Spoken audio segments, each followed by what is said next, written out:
quién. Mira, Pues el nombre compuesto. mira, porque Me ahora está parece firmando. registro civil. Ah, lo que ponga el registro civil. Bueno, pues vamos a ver si continuamos en esta parte. Habíamos terminado de ver obras de Paul Gauguin y ya más concretamente pues vamos a ver dos ejemplos de su obra, dos obras destacadísimas. Una perteneciente a su etapa en Bretaña, cuando su estilo alcanza, digamos, su plenitud, y otra correspondiente a su etapa en Tahití, seguramente pues, la más conocida de todas ellas.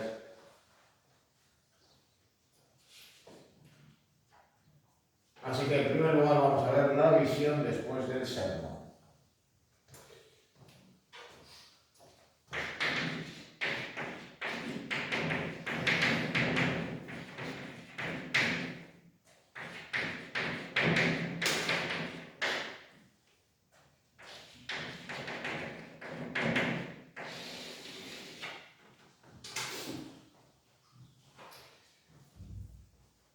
Bueno, este lienzo guarda semejanzas con el Cristo amarillo que ya hemos visto con anterioridad, y digamos que Paul Gauguin se interesa, en este caso esta obra también, en la temática religiosa, pero que va a abordar de una manera evidentemente no tradicional. Trata de vincularlo, digamos, con esa religiosidad que él considera como sencilla y pura, vinculada a los campesinos y habitantes de la región de Bretaña. Así que no va a interpretarlo como una visión religiosa al uso. Bueno, la temática que aborda es la de la lucha de Jacob y el ángel. ¿Y qué es lo que refleja esa escena? Pues algo que está presente en el libro del Génesis del Antiguo Testamento. Y se levantó aquella noche y tomó sus dos mujeres y sus dos siervas y sus 11 hijos y pasó el vado de Jacob. Los tomó pues e hizo pasar el arroyo a ellos en todo lo que tenía. Así se quedó Jacob solo y luchó con él un varón hasta que rayaba el agua. Y cuando el varón vio que él no podía con él, tocó el resito del encaje su muslo y se descoyuntó el muslo de Jacob mientras con él luchaba. Y dijo, déjame porque raya el alba. Y Jacob le respondió, no te dejaré si no me bendices. Y el varón le dijo, ¿cuál es tu nombre? Y él respondió, Jacob. Y el varón le dijo, no se dirá más tu nombre Jacob si me Israel, porque has luchado con Dios y con los hombres y has vencido. Y entonces Jacob le preguntó y dijo, declárame ahora tu nombre. Y el varón respondió, ¿por qué me preguntas por mi nombre? Y lo bendijo allí. Y llamó Jacob el nombre de aquel lugar Peniel, porque dijo, vi a Dios cara a cara y fue librada de mi alma. Es decir, digamos que esa lucha con el ángel pues declinó, digamos, pues ese ver cara a cara a la divinidad que hizo que cambiara su nombre, el nombre de Jacob por el de Israel. Claro, la temática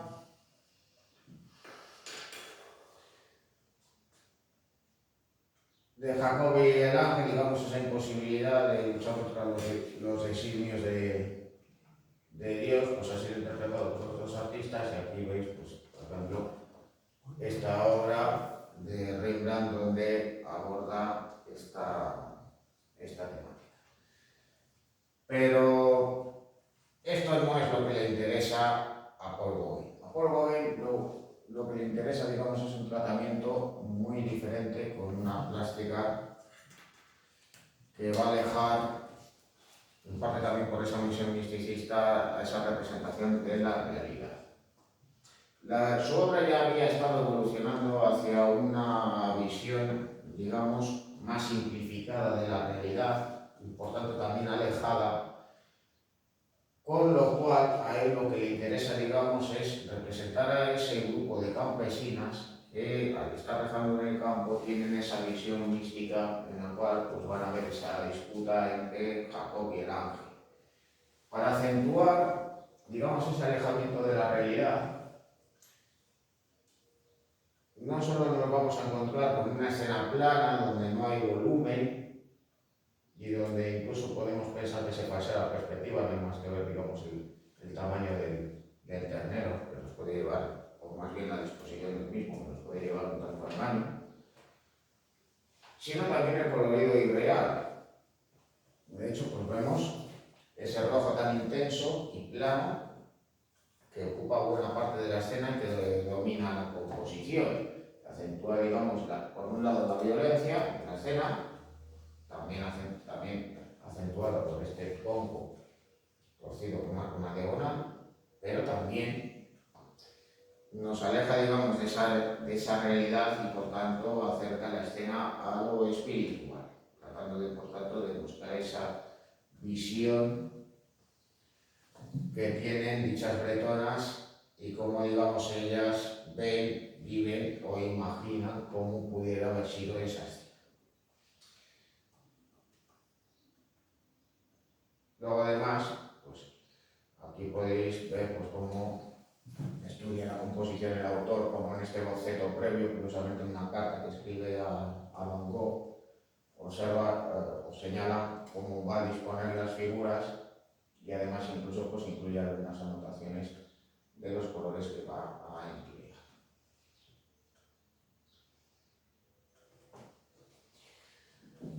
En segundo lugar, ¿de dónde venimos? ¿Quiénes somos? ¿A dónde vamos?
puede.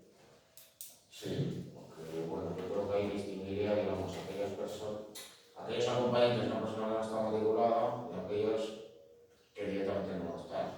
En este caso no estaría. Bueno, a ver. Bueno, ¿de dónde venimos? ¿Quiénes somos? ¿A dónde vamos? Se trata de una obra pues, de una gran complejidad simbólica, al fin y al cabo. Gauguin fue uno de los predecesores del fauvismo, pero también está vinculado al modernismo y al simbolismo. Al tiempo que también, digamos, es uno de los autores que, digamos, pone de moda el arte primitivo en Europa y que, por tanto, pues, tendrá una presencia importante a lo largo del siglo XX. El caso es que, de todos modos, esta obra se inspira en otra anterior realizada por el pintor simbolista Puvis de Chavannes.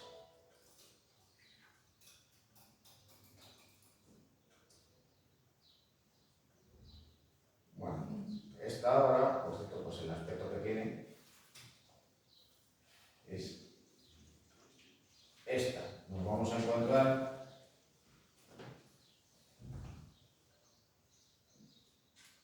también en Interartes en Natura, con una obra de un formato rectangular muy alargado, en donde Puvis de Chavannes, pues con esas características todos los vecinos suyos y esa tendencia, digamos, a la serenidad hacia el equilibrio, pues trata de reflejar diferentes artes en medio de la naturaleza.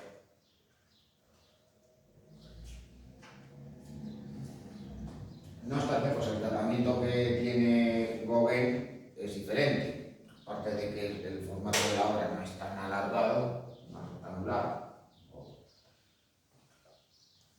por decirlo de alguna manera, pues en ella, digamos, lo que trata es de recrear una escena que en parte guarda relación con una pregunta frecuente que los tahitianos hacían a aquellas personas que no conocían y que, por tanto, pues a Gauguin le preguntaban con frecuencia. Ese dicho típico era: ¿de dónde vienes? ¿Quién eres? ¿Y a dónde vas? Y claro, pues ya podéis imaginar que Gauguin constantemente pues, estaba respondiendo que venía de Europa, de Francia, que él era Gauguin el pintor y que él se dirigía pues a donde fuese, a pintar o a cualquier otra cosa que fuera de su interés.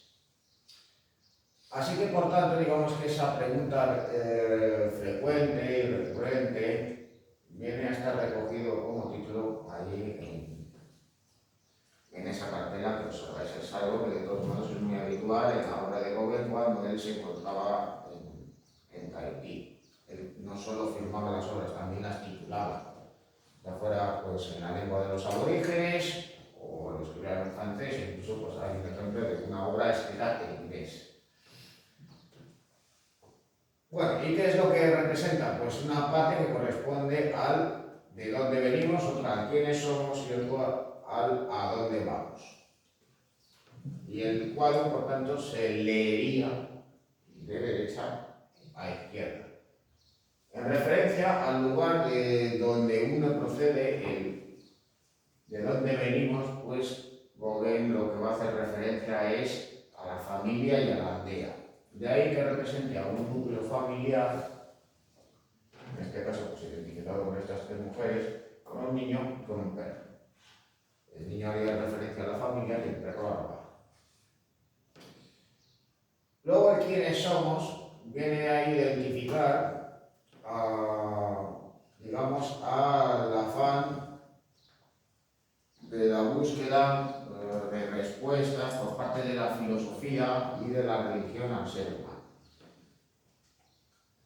La figura de los filósofos venía a estar identificada con estas figuras, se trataría de dos mujeres, pero al vestir con esas prendas tan largas podríamos identificarlas pues, con una suerte de filósofas o de sacerdotisas, es decir, las personas, digamos, que darían respuestas al ser humano sobre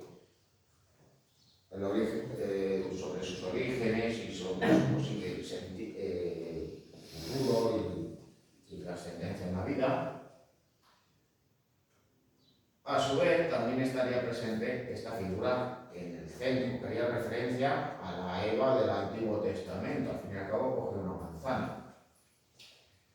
Mientras que ya a la izquierda lo que observamos, pues precisamente es un ídolo, un tótem que hace referencia pues a esos ritos religiosos propios de esas culturas, digamos, tan alejadas de los valores occidentales, y en este caso pues vendrían a asimilarse, a asemejarse a los rasgos de una deidad hindú, como viene a suceder, como en muchas ocasiones, en las obras de Gauguin en su etapa técnica.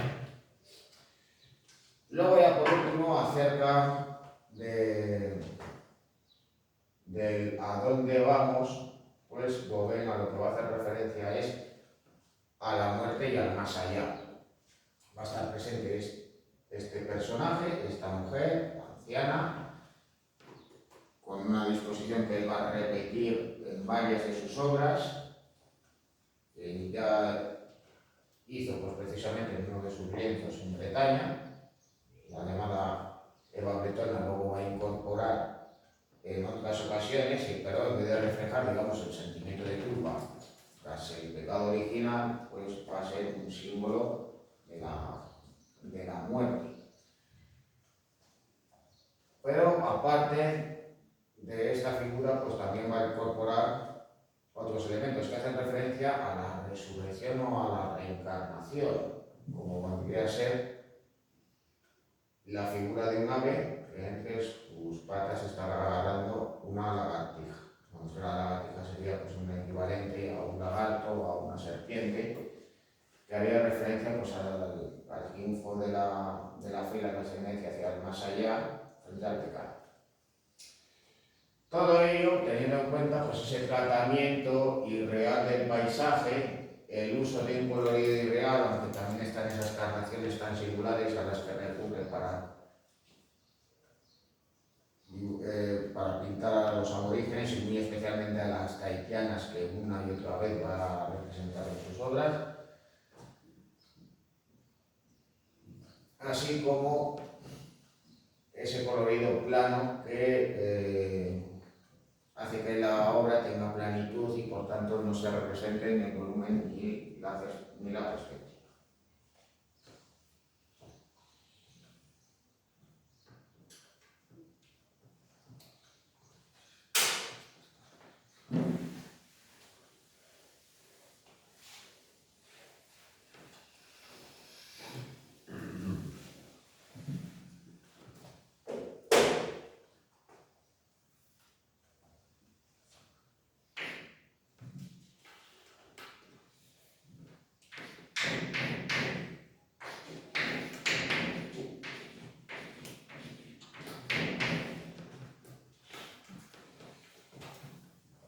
Vincent van Gogh, 1753-1890.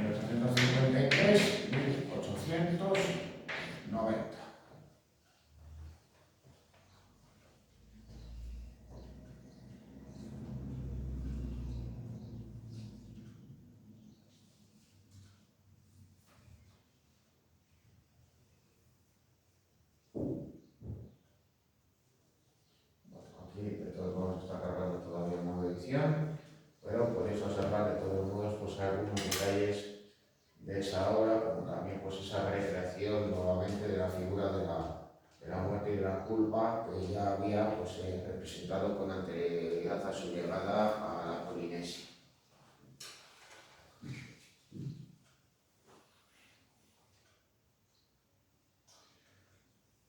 Bueno, de Vincent van Gogh, resumidas cuentas, ¿de qué se puede hablar?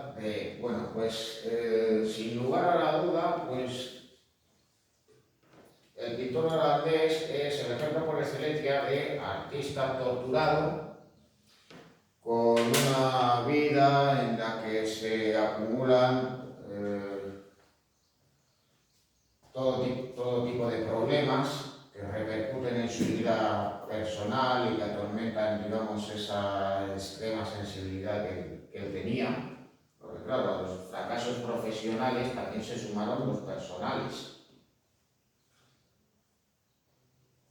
Pero luego, por otro lado, también es, digamos, el ejemplo número uno de un artista que no es reconocido en vida, que vive en una situación pues prácticamente en la pobreza, y que tras su muerte se convierte en un artista cotizadísimo y famosísimo. De todos modos, pues al fin y al cabo hay que señalar que su vida y su obra están estrechamente unidas. Digamos que todo aquello que vive, que experimenta, pero que también piensa y siente, es visible y reconocible en su obra. Por eso hay 4 etapas muy bien definidas y distinguibles en el conjunto de su producción, que pese a vivir, digamos, tan poco tiempo, pese a no alcanzar los 40 años de vida, pues es amplísima. En ese periodo tan corto de tiempo, Van Gogh pintó muchísimo, al mismo tiempo que también realizó acuarelas, realizó grabados y realizó dibujos. Aunque de todos modos no vamos a ver ejemplos más que de pinturas.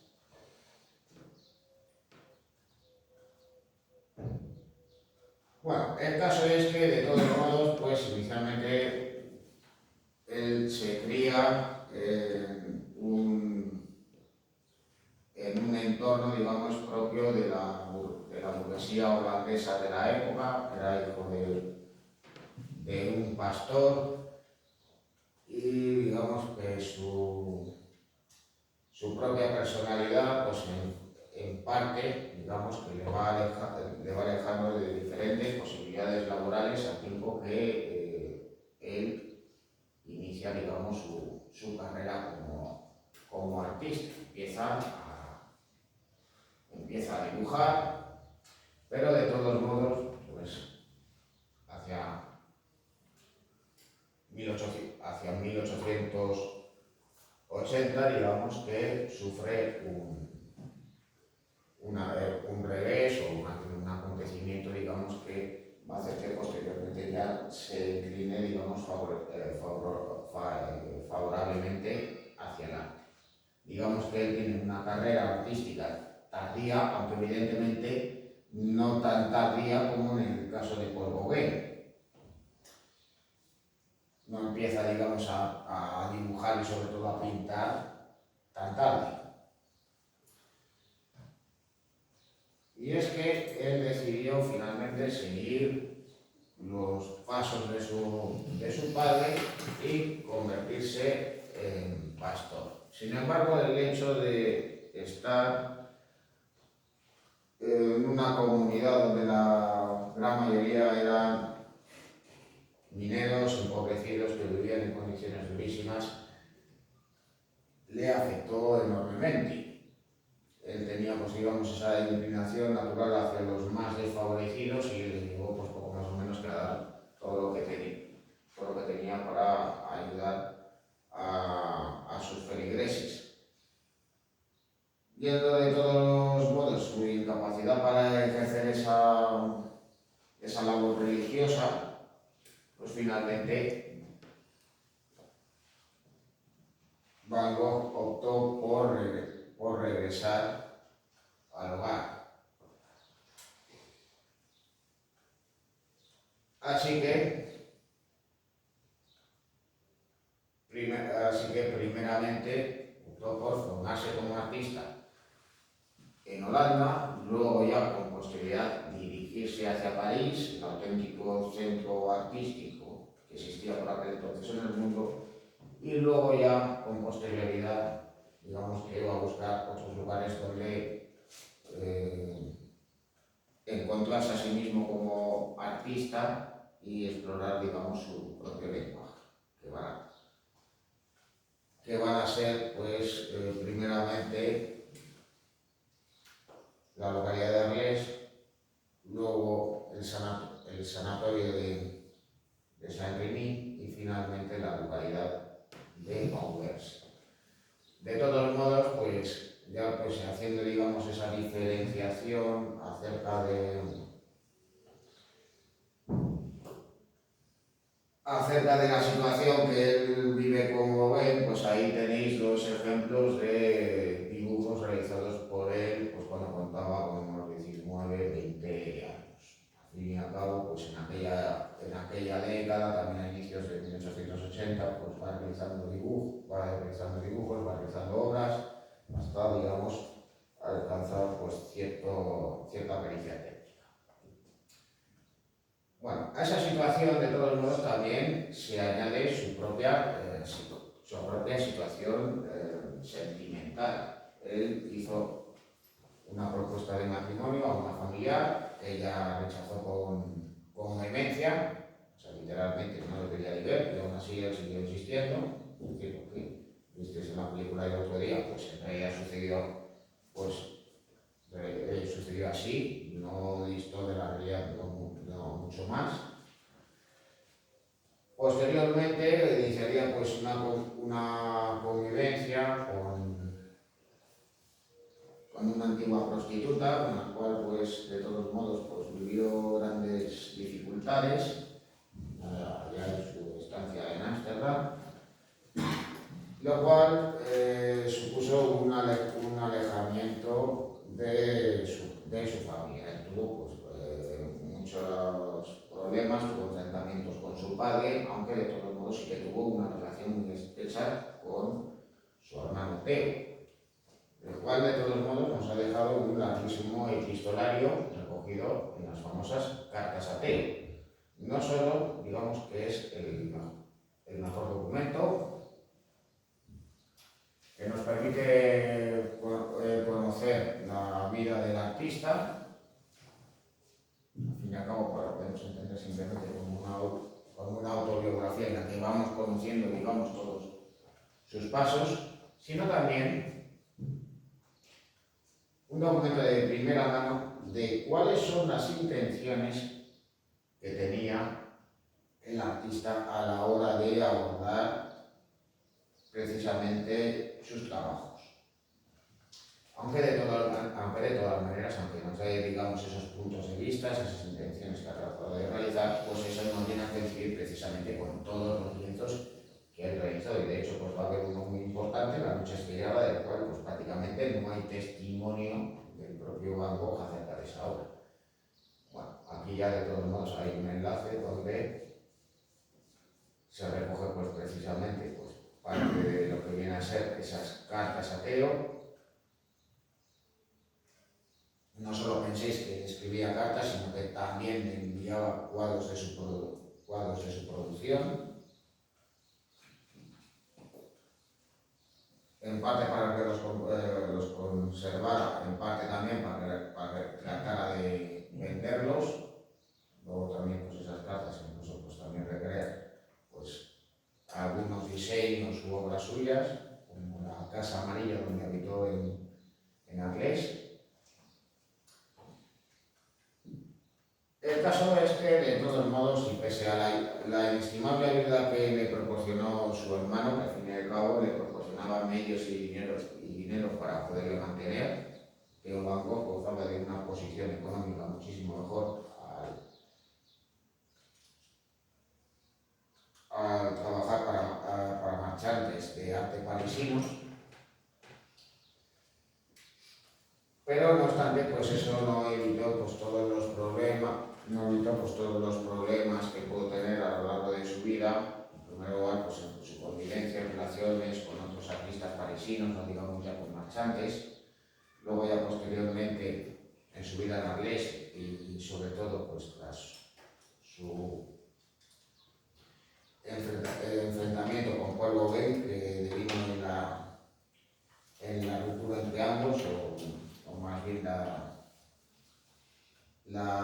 marcha irreversible del pintor belga, que llevó a Van Gogh a la desesperación y a su autoagresión, a ese famoso corte que se realizó en la oreja, lo cual pues todavía pues, se discute realmente qué sucedió.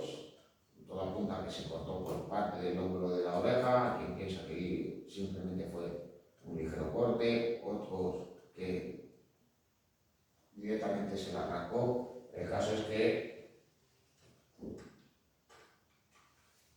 él sufrió mucho precisamente por esa autoagresión, quedó mal herido, lo cual le condujo a estar pues, primeramente ingresado en un hospital y luego ya por voluntad propia dentro de un asilo, dentro de un sanatorio mental, en un convento. Luego ya, en 1890, Van Gogh se dirige hacia una localidad muy cercana de París, Angers, en parte también por la relativa cercanía de su hermano, pero también por la presencia en dicha localidad de un médico que al mismo tiempo era aficionado y coleccionista de arte, el doctor Gatsi. Bueno, aún así, de todas maneras, el hecho de encontrarse allí, digamos, relativamente vigilado no va precisamente a permitir una recuperación del artista, sino que su situación, digamos, se va a ir agravando. La tensión, los nervios y la depresión harán pues, que finalmente el artista muera. También, de todos modos, este hecho es objeto de discusión.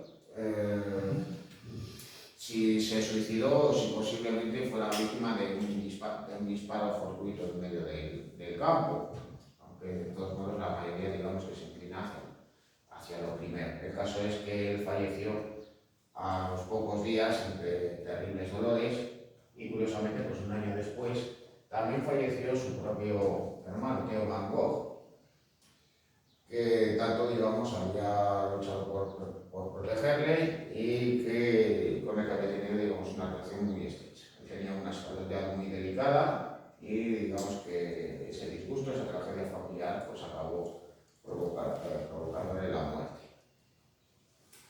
De todos modos, pues hay que señalar la trascendencia de la figura de Johanna Van Gogh Bounder, la cuñada de Van Gogh. Y claro, pues uno piensa que, claro, Van Gogh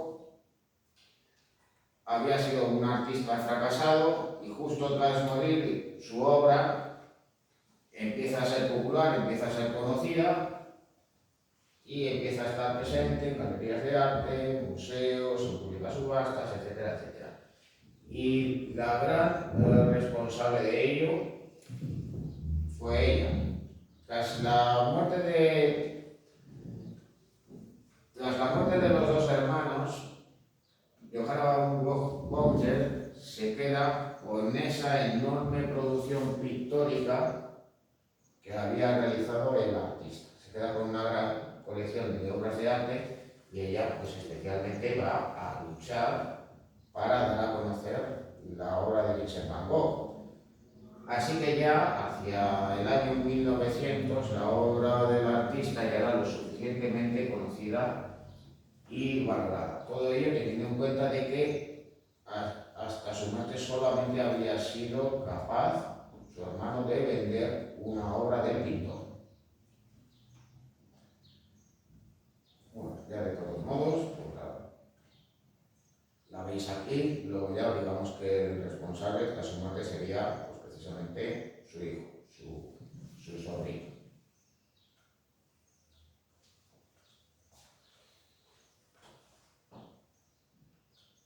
También, de todos modos, hay que señalar que los dos hermanos están enterrados juntos, los dos en la localidad de Auvers.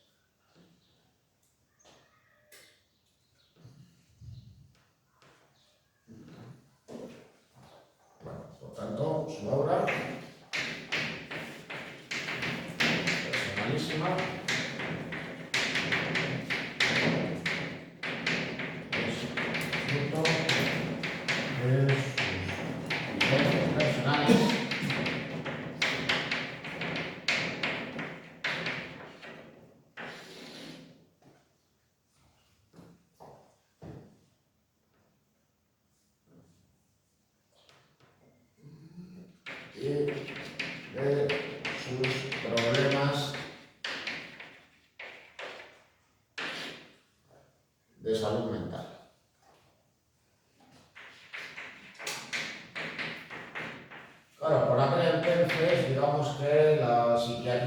era una especialidad clínica, digamos, embrional. Y claro, pues se ha pensado, pues con posterioridad, que el hecho de que si Van Gogh sufría algún tipo de enfermedad que precisamente pues, le llevase a tener estados de euforia, enfrentamientos con otras personas, también fuertes momentos depresivos. Y bueno, pues digamos que los especialistas en Van Gogh, pues unos se inclinan al hecho de que pudiera sufrir pues, un trastorno límite de personalidad, que pudiera tener algún tipo de trastorno bipolar, pero bueno, de todos modos, aún así, quizás sean pues, conjeturas que nosotros podemos, digamos, considerar a posteriori.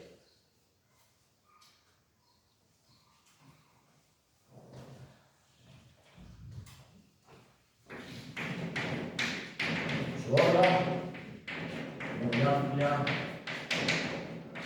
pese a su temprana muerte,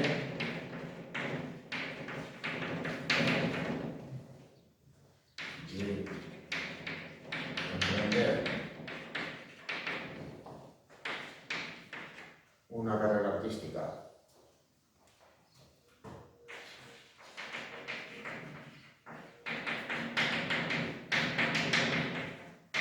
relativamente tranquila,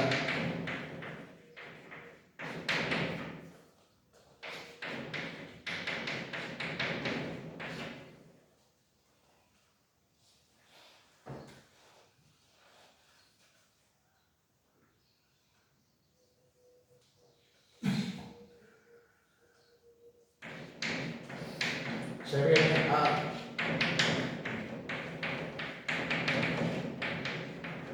clasifica en diferentes etapas.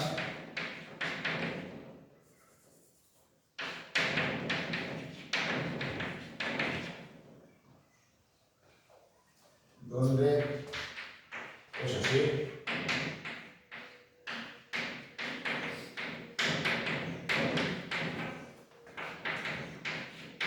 se reflejan diferentes influencias.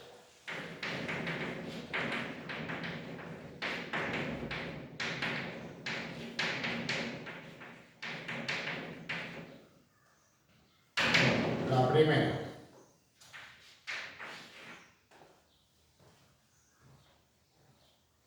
la etapa holandesa.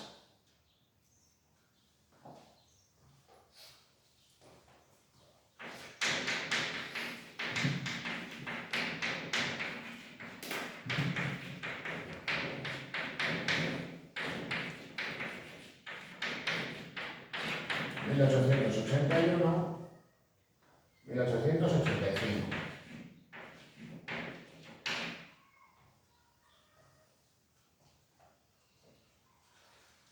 Bueno, cuando Van Gogh abandona, por tanto, sus intenciones en convertirse en pastor protestante, su inclinación hacia el arte hace que definitivamente coja precisamente los pinceles y los lienzos y emprenda esa carrera artística.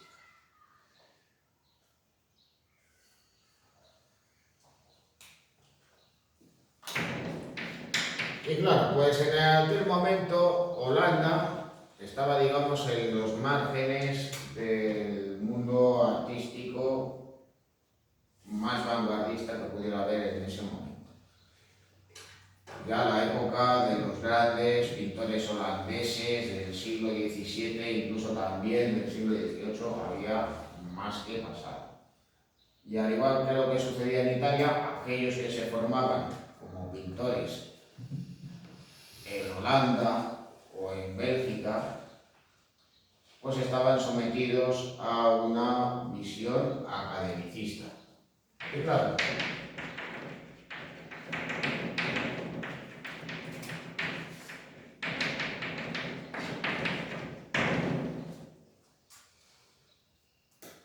¿qué va a pintar aquel entonces Van Gogh?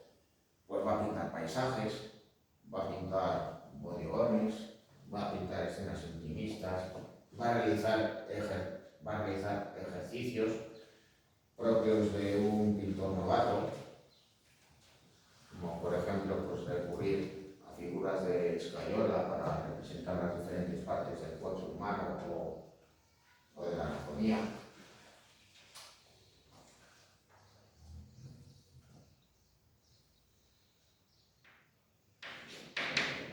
El caso es que de todos modos una cosa fue su formación y otra cosa eran los intereses que él tenía en ese momento. Y de hecho, pues ya en sus últimas obras, pues hay algo que tampoco le va a abandonar. Por esa inclinación que él tenía en ese momento, por el sufrimiento de aquellos más pobres y necesitados, por esa preocupación que él tenía por la situación de los obreros y trabajadores de la época, la inclinación que tenía por aquel entonces Van Gogh era hacia la obra de los autores del realismo pictórico.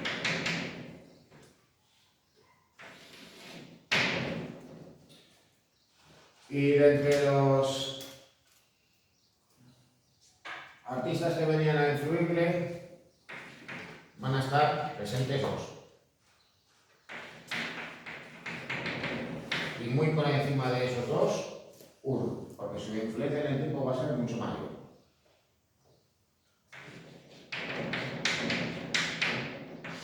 En primer lugar, el francés Millet.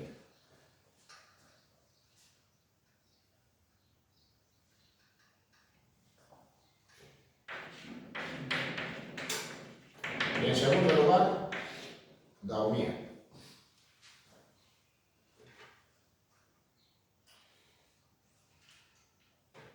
Claro, ¿cómo le influyen uno y otro de diferente manera? Bueno, pues ya veremos cómo. En todo caso, digamos que a él le va a traer esa situación de pobreza en la que viven y va a buscar también ese contrastar los elementos dentro de la obra para destacar también, digamos, la situación en la que se encuentra.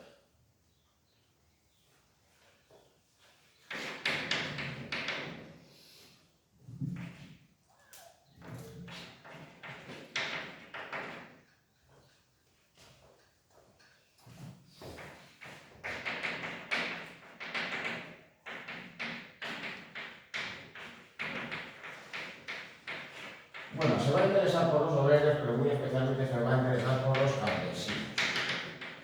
Que vivían pues en situaciones paupérrimas en el campo, con lo cual pues, les va a sacar, les va a representar en las obras, sembrando, cosechando, viviendo en sus pobres viviendas.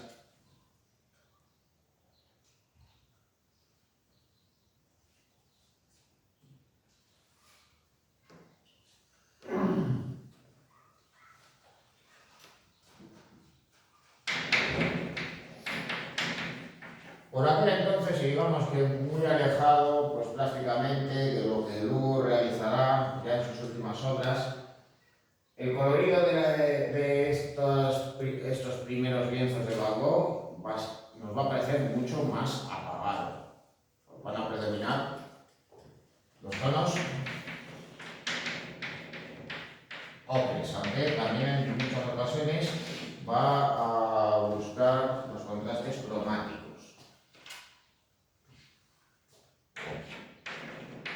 Los contrastes cromáticos distintos.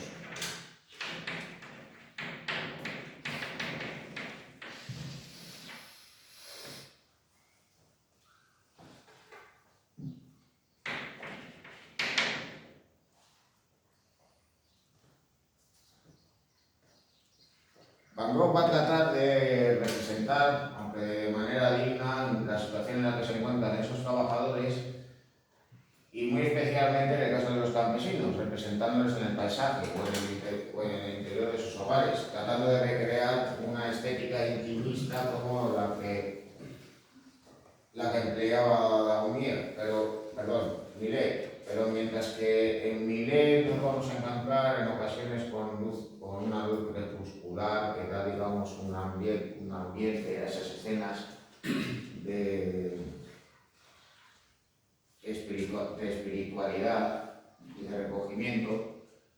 Los tonos ocres de Van Gogh dan esa sensación de pesimismo vital al tiempo que le sirve para articular esa situación tan dura en la que se encontraba. Luego, por otro lado, con respecto a Daumier, Van Gogh va a entender que es mejor distanciarse relativamente de la realidad, que es más importante un rostro expresivo, incluso empleando ya esas pinceladas pastosas suyas,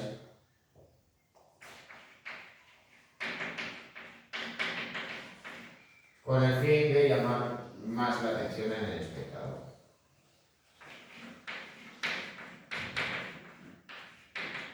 Así que, por tanto, está presente ya esa tendencia al expresionismo que tendrá su obra.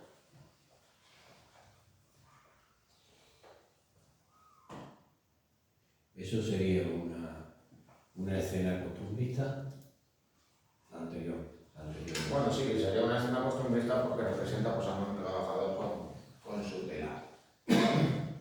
Al tiempo, y como es una etapa inicial, aunque nosotros pensemos que la obra inicial de Van Gogh, digamos, que va inclinada hacia esa tendencia,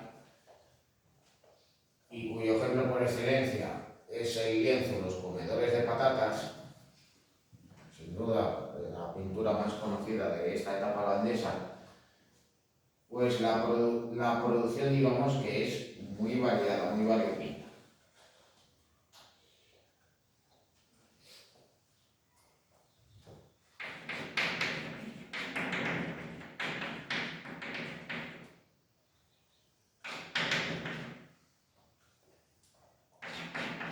Va a realizar paisajes, bueno, estos van a estar de todos modos influenciados por esa visión realista de la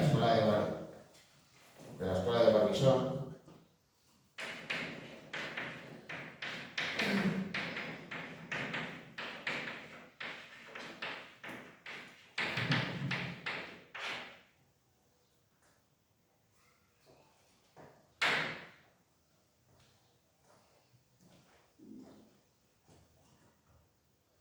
También va a realizar retratos.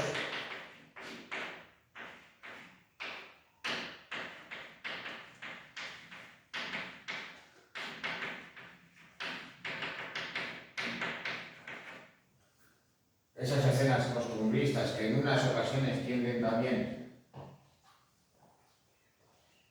al intimismo,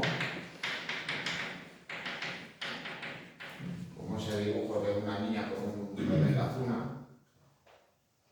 y va a iniciar también su producción de bodegones.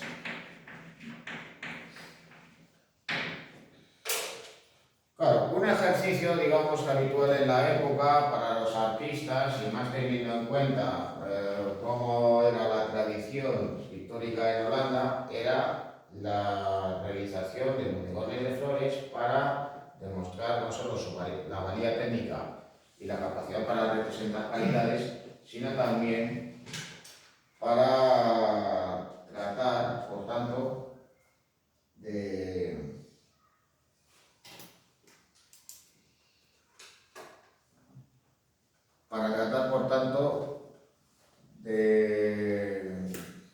manejar el uso del juego. Claro, luego ya con posterioridad, pues Van Gogh, digamos que va a tender hacia una mayor simplificación en esos bodegones y por tanto pues va a centrar más su atención en algunas especies vegetales en vez de tratar de realizar bodegones con varias especies. Estaríamos pensando pues, en sus famosos girasoles o en sus obras donde representa lirios, pero también de todos modos también va a realizar precisamente esas naturalezas muertas con diferentes especies, y no solo combinándolas y no solo con esas dos. Así que claro, pues dentro de esas obras iniciales, pues evidentemente pues no podía faltar ese paisaje tan típico de Holanda con esta plantación de tulipanes.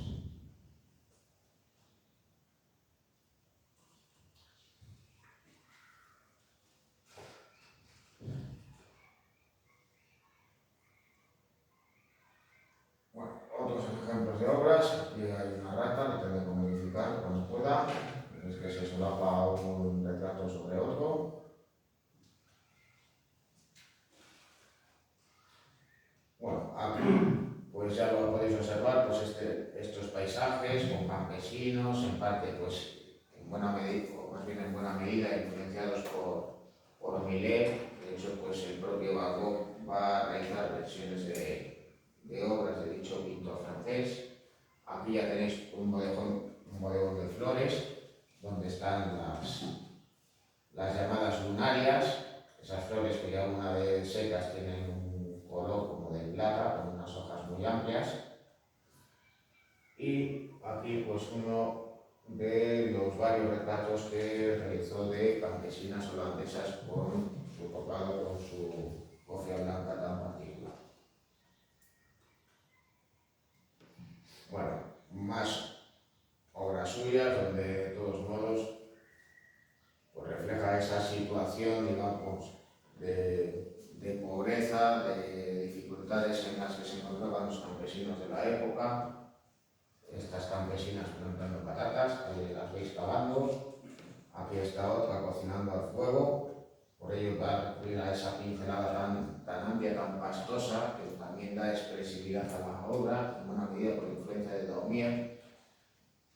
Y luego, pues aquí tenéis, de todos modos, esta obra. De todos modos, pues claro, también podemos pensar que al artista tampoco le podía faltar el humor en algunas ocasiones.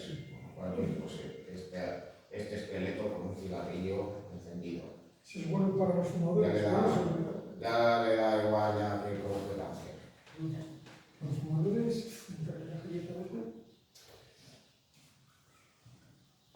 Bien, de 1885 pues data la obra más conocida de esta etapa, Los comedores de patatas.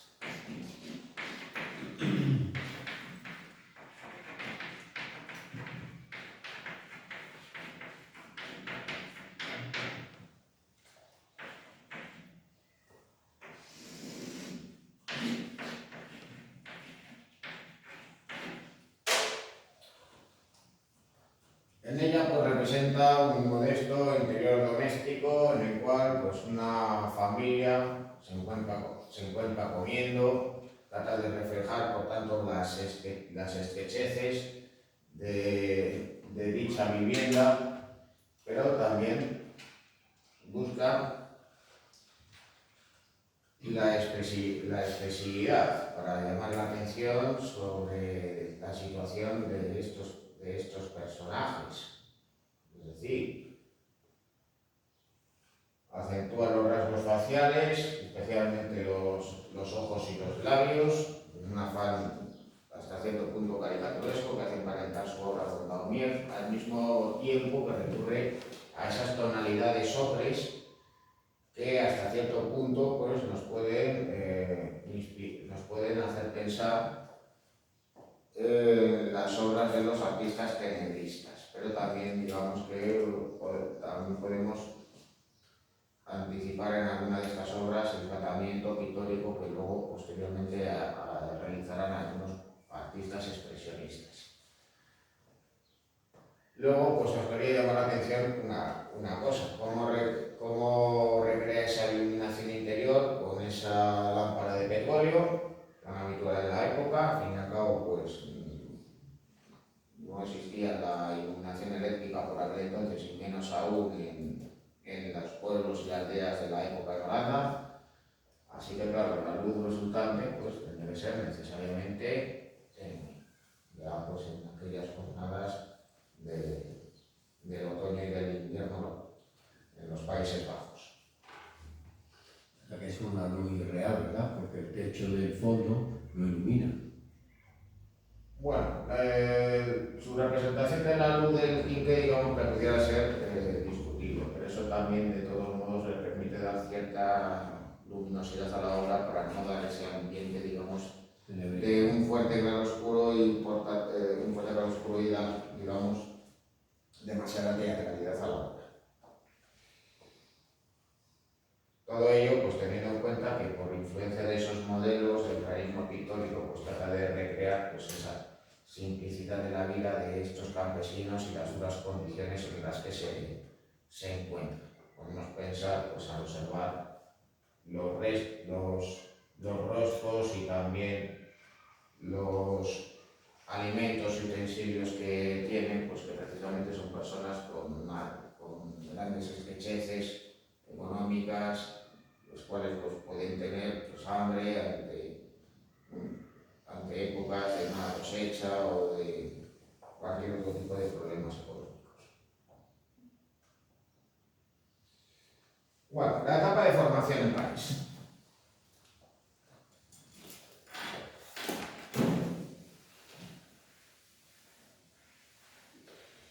Bueno, tras un breve paso por Amberes, que le permite tener, digamos, un primer contacto con la obra de los artistas impresionistas, se va a establecer en Francia una vez que su hermano Theo se ha dirigido allí.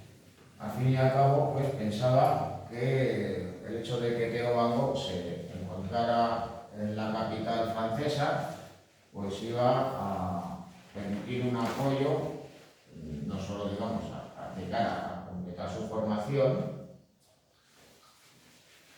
sino también a la hora de alcanzar, por tanto, reconocimiento y progresar en su carrera artística. Esto, de todos modos, no vino a ser así.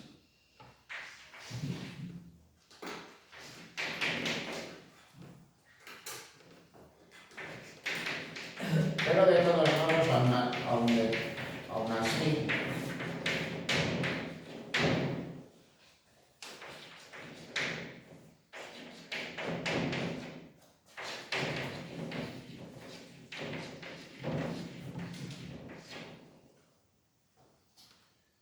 esto no quiere decir que no fuera una etapa, digamos, interesante en lo personal para él y que no resultase productiva.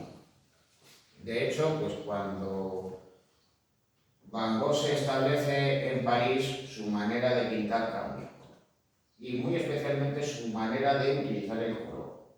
Él cuando se establece allí, naturalmente que va a conocer de primera mano la obra de los impresionistas y la obra también de los puntillistas. Digamos que eran, por aquel entonces, los más modernistas, los más vanguardistas que en ese momento estaban trabajando en la ciudad.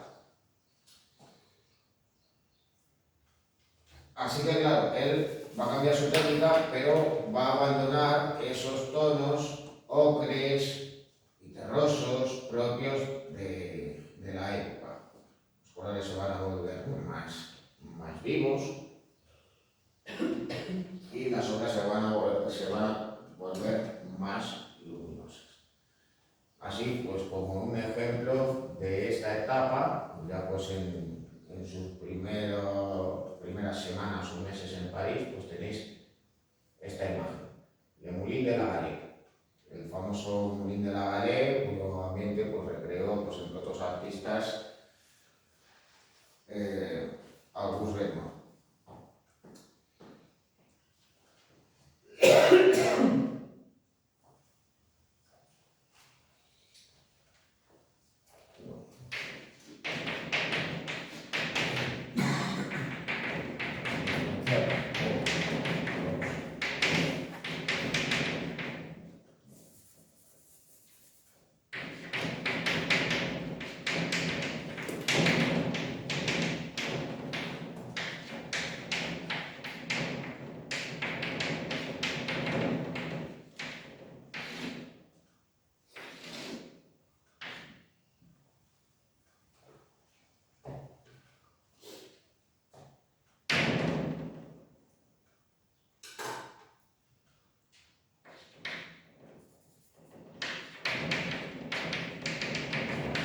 recorrido de su obra nos va a volver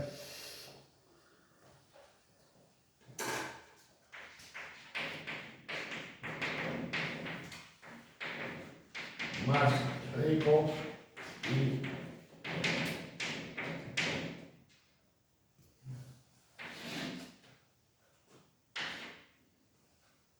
se va a volver más rico y luminoso. Y mientras que en la etapa anterior pues va a recurrir a pinceladas, digamos, más amplias y pastosas, en este momento pues va a emplear o bien pinceladas cortas y rápidas,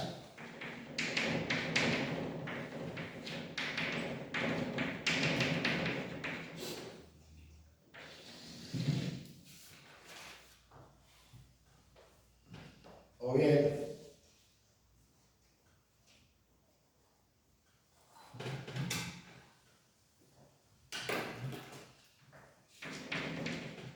va a emplear pequeños puntos por influencia del punto.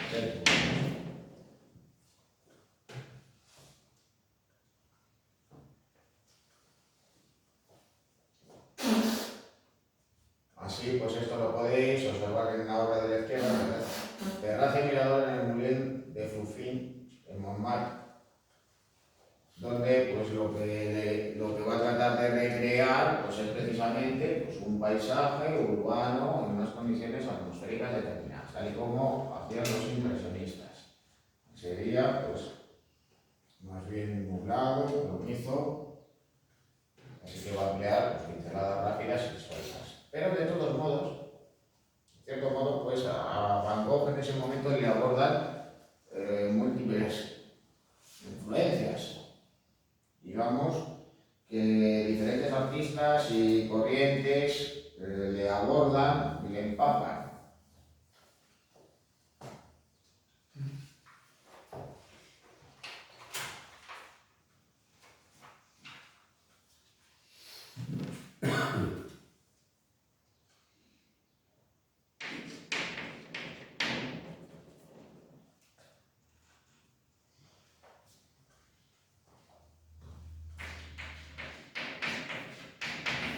Bueno, va a conocer el grabado japonés.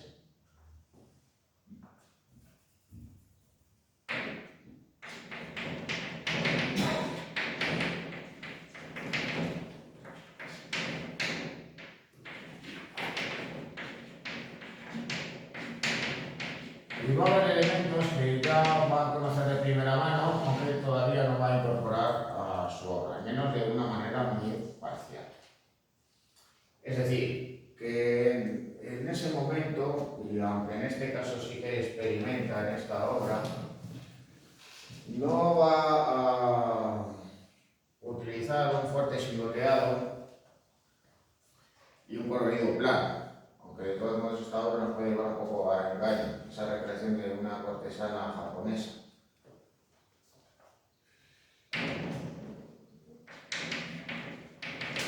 Pero sí, ni tampoco digamos que va a utilizar puntos de vista elevados, complicados, como utilizaban los estampadores japoneses, sino que va a recurrir a una simplificación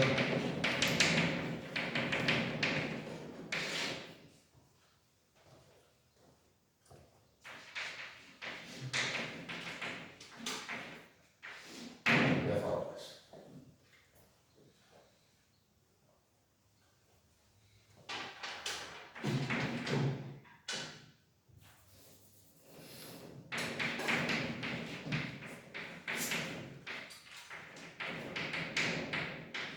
Pero de todos modos, en el caso de una obra, como la que veis ahí, el recurso a un colorido plano no deja de ser pues, más bien una suerte de experimentación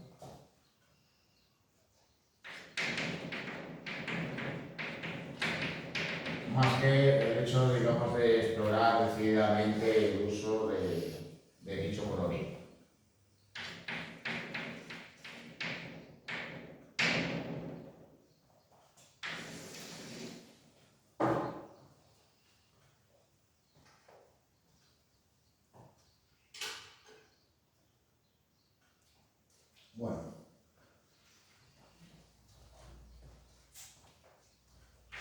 Luego además, entre su producción,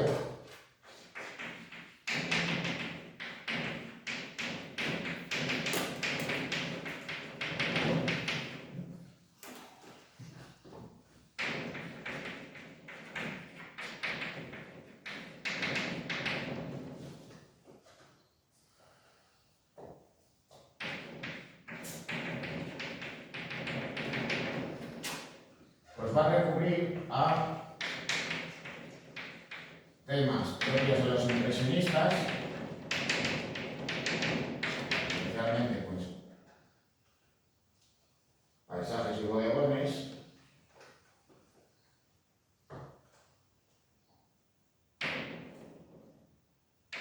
pues cabe destacar una cosa, digamos como novedad con respecto a la etapa anterior. De 1886 es cuando data la primera de esas obras.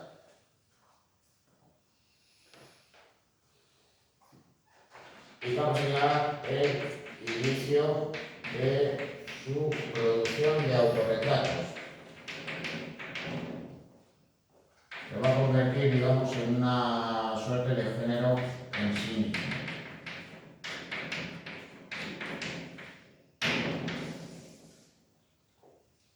Los autorretratos de Van Gogh pues son una magnífica muestra de cómo evoluciona técnicamente su obra, cómo va pasando por diferentes etapas, pero también son un reflejo de su estado mental y de su situación personal. Este que data de 1887, pues evidentemente lo que refleja precisamente es la influencia del puntillismo. Sin embargo, Van Gogh del puntillismo lo que va a tomar es la técnica. A él le va a interesar cómo pintar pequeños puntitos o la superficie, manchando la superficie con pintura, pero no va a ser tan sistemático como Seurat o Signac o Pissarro cuando pasó por esa etapa. Es decir, no va a utilizar una gama cromática reducida para ir realizando puntos que reflejen mediante una concepción, digamos, científica del espacio de la luminosidad, esas obras donde va a estar presente de una manera muy estricta esa composición de obras en base a la teoría de los colores de Chevron. Así, claro, cuando crea ese fondo, puntos azules, rojos y esmeraldados, pues no lo hace para recrear, digamos, un efecto lumínico. Luego también esa técnica puntillista la va a combinar pues, con unas pinceladas más sueltas y nerviosas, al mismo tiempo que va a realizar también empastes de colores más puros, más amplios, como por ejemplo en este jarrón de margaritas y anémonas. Va a representar pues, diferentes especies florísticas. Imaginaros, pues, por ejemplo, que Van Gogh o un conocido cogió diferentes flores del campo, las puso dentro de un jarrón de una manera más o menos desordenada y con esto realizó pues, este bodegón. En el tratamiento del fondo pues sucede lo mismo que en esta obra. Da esos puntitos como si fuera Seurat o Signac, pero no hay ese tratamiento en el cual pues, trata de representar digamos, esos efectos lumínicos en base a la teoría de los colores. Digamos que a la hora de trabajar, digamos que Van Gogh es más libre. No tiene, digamos, esa obsesión por representar los efectos lumínicos en un momento determinado del día o en unas condiciones propias de determinado momento en un interior doméstico.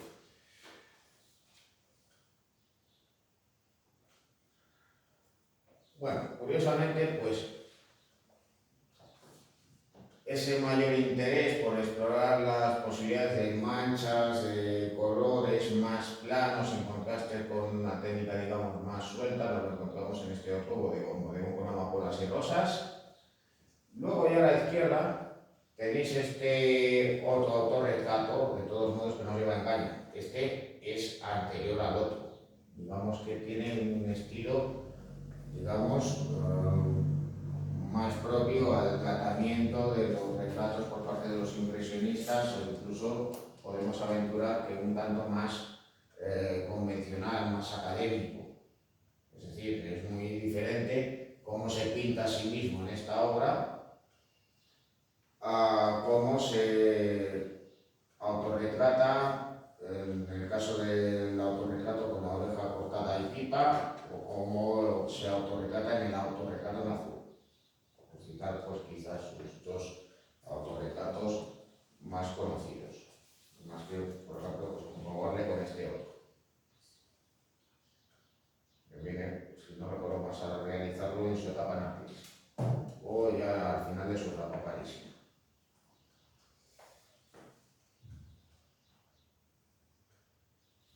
Bueno, aquí tenéis pues diferentes obras suyas, ya con ese aspecto abocetado, propio de los impresionistas, recreando pues esos paisajes, en unas ocasiones campestres, en otras ocasiones urbanos.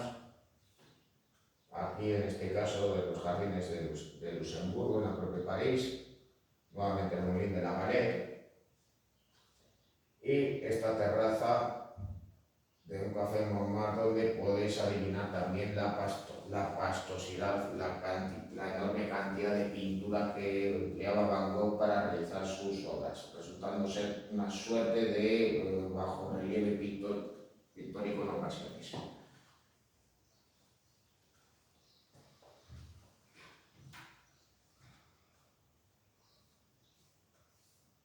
Bueno, naturalmente que en ocasiones lo que va a representar son precisamente las condiciones atmosféricas, los reflejos lumínicos. Veis ese contraste en estas dos obras, el Sena con el puente Grandillard por un lado y el puente sobre el Sena en Asnières por otro.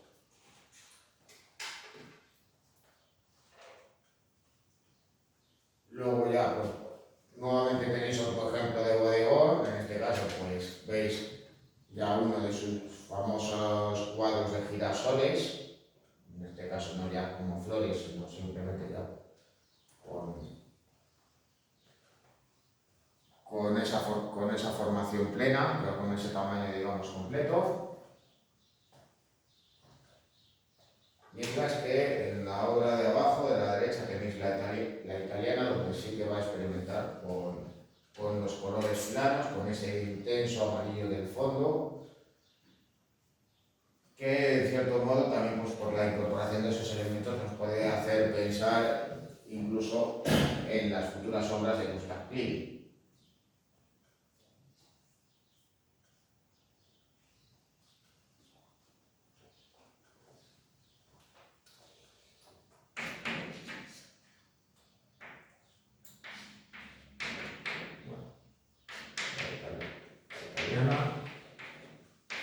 La cortesana.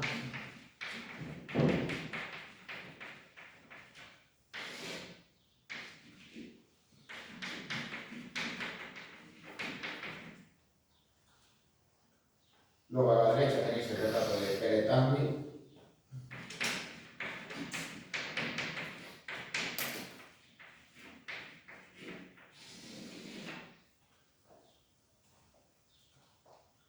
Por aquel entonces una persona que estaba vinculada al incipiente mercado del arte, coleccionaba y vendía obras. De hecho, pues podéis reconocer pues, varios paneles japoneses al fondo. Ahí ya es reconocible, por tanto, esa mayor simplificación en su obra, como en ocasiones los personajes, ya más concretamente cuando le representan los paisajes, se convierten en simples trazos, una suerte de pequeños esbozos, con lo cual, pues a veces, precisamente, pues en estos retratos nos encontramos con esas formas simples que nos pueden parecer incluso hasta naif.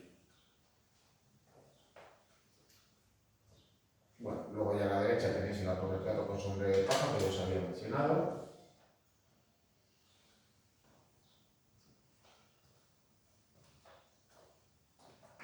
Y otro de los retratos que realiza el de Agustina Segatori, sentado en el café.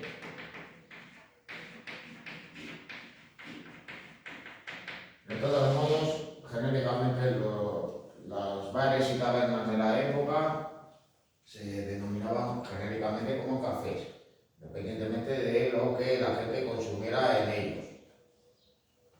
No podía ir pues, desde café, hotel, a licores de altísima graduación como la cerveza. En este caso, pues lo que veis es que tiene ahí su jarrita de cerveza. Bueno, y luego ya por último, allá a la derecha, pues tenéis otra obra suya sobre sus autorretratos. ¿Era crudo?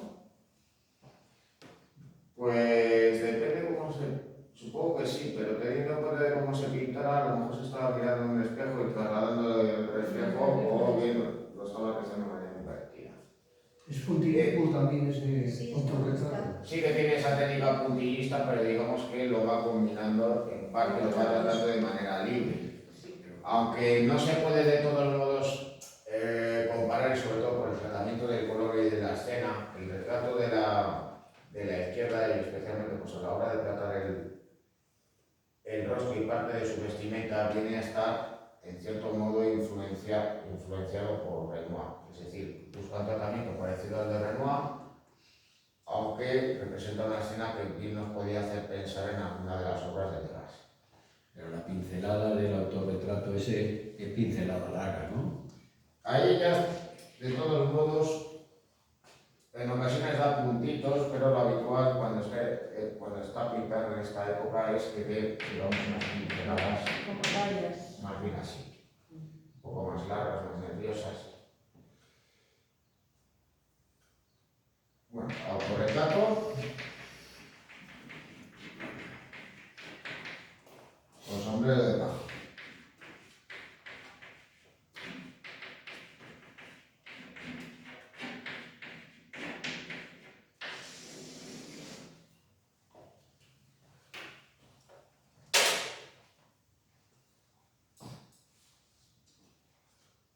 Bueno, esta ya sería la siguiente etapa que ya abordaremos en la clase del próximo día. No tenemos frío, ¿no?